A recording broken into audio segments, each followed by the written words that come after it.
जय सिया राम दोस्तों। क्या आप जानते हैं कि जो हम भोजन करते हैं वो हमारे लिए कितना महत्व रखता है।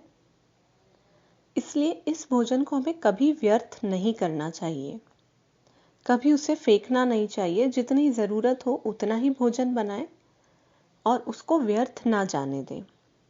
इसकी वैसे तो हमारे वेदों और पुराणों में कई प्रतिलिपियां, कई प्रस्तुतियां हैं, परंतु एक छोटी सी कहानी, एक कथा मैं यहाँ पे शेयर करना चाहती हूँ आपसे, जो महाभारत से जुड़ी हुई है। और ये महाभारत की एक बहुत ही दुर्लभ कथा है।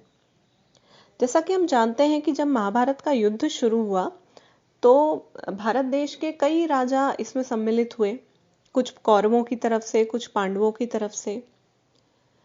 परंतु एक राजा थे, उडुपी के राजा, जो इस युद्ध में सम्मिलित नहीं थे।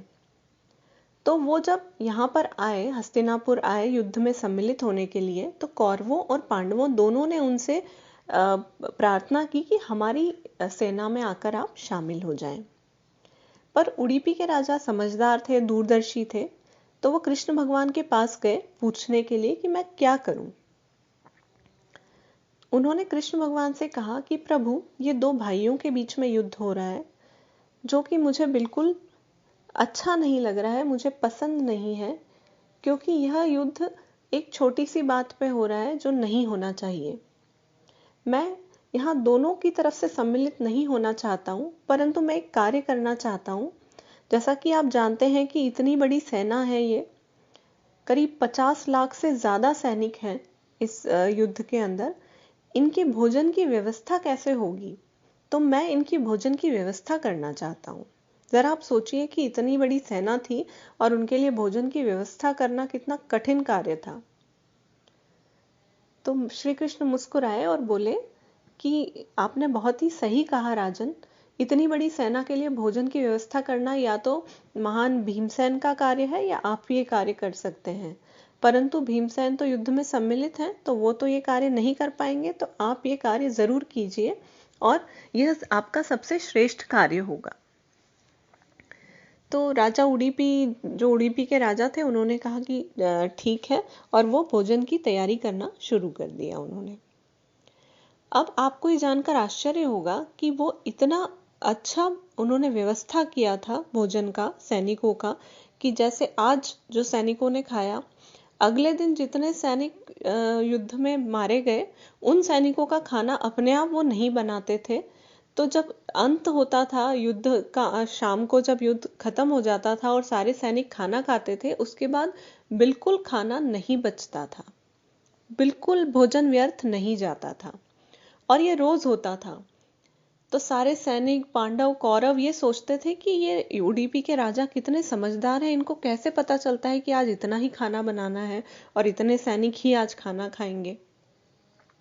बड़ा विचित्र था, परंतु सब युद्ध में लगे हुए थे, तो किसी ने कुछ ज्यादा उनसे प्रश्न नहीं किया। जब 18 दिन बाद युद्ध समाप्त हो गया, युधिष्ठिर को राजा बना दिया गया, तब युधिष्ठिर जी के मन में ये प्रश्न बार बार आ रहा था, तो उनसे रहा नहीं गया।